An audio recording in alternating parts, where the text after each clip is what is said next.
A new poll has revealed that Quebecers want to use Canadian oil. The Leger poll for the Montreal Economic Institute found 66% of Quebecers prefer importing oil from Western Canada, even if much of it comes from Alberta's oil sands.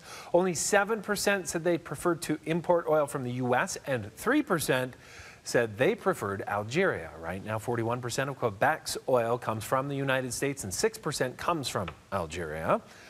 We'll bring in Danielle Smith on this topic from 770 CHQR to have a further conversation, or to kickstart the conversation that you will have on your show today.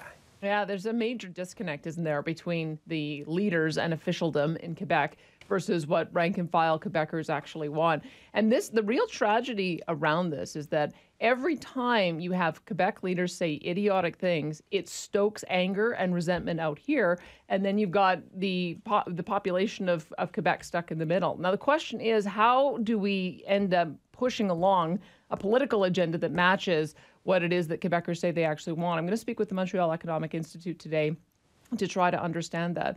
In some ways, I think people just don't think much about where they get their energy from.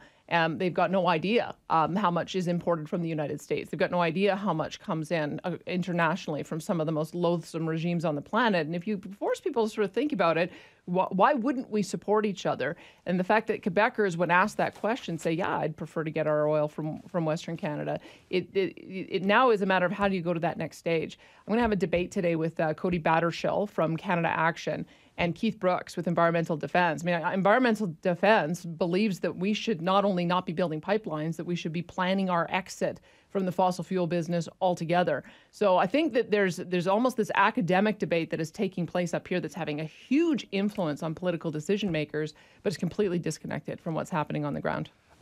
Maybe I put you on the spot here, Danielle, but just an honest question. Oftentimes, follow the money and you'll get a few answers. How much of the political class in Quebec is connected to the oil in Algeria being an old, historical French territory, and to the U.S.?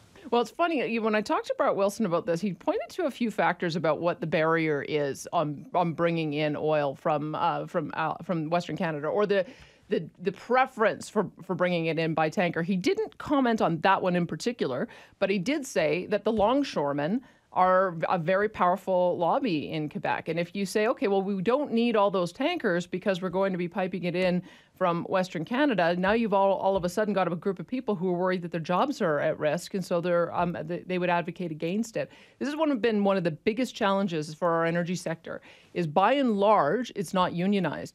And so you've ended up with powerful union lobbies across the country, whether it was Unifor or longshoremen, who say, no, we don't want that because we're protecting our jobs. I think that there's a way for us to be able to argue for both. Why don't we turn some of those terminals into export terminals, and we can keep all of those jobs, but then we'd be selling to the world rather than importing from the world. So I think we just have to have that conversation to realize that there's more common cause than maybe some might otherwise expect.